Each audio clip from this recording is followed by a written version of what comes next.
সূরা ফালাকের ফজিলত হলো এটি পড়লে মানুষ বিভিন্ন ধরনের অমঙ্গল ও শয়তানের অনিষ্ট থেকে আল্লাহর কাছে নিরাপদ আশ্রয় লাভ করে।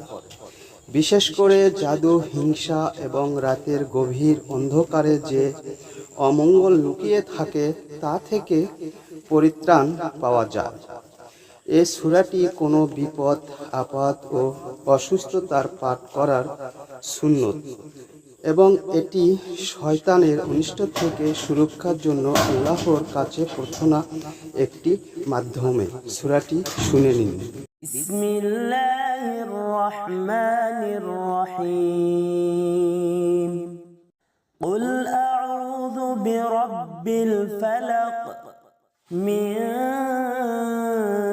শাররি মা খালাক ওয়া মিন শাররি গাসিকিন ইযা ওয়াকাব ওয়া মিন শাররিন নাফাযাতি ফিল উকাদ ওয়া মিন শাররি হাসিদিন ইযা হাসাদ।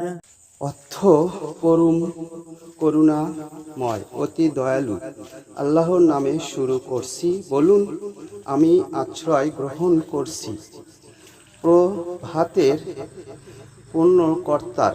তিনি যা সৃষ্টি করেছেন তা অনিষ্ট থেকে, অন্ধকার রাত্রি অনিষ্ট থেকে যখন তা সমগত হয়, প্রগতিত ফুৎকার দিয়ে জাদু ও রিপুদের অনিষ্ট থেকে এবং হিংস্র অনিষ্ট থেকে যখন যে হিংসা করে।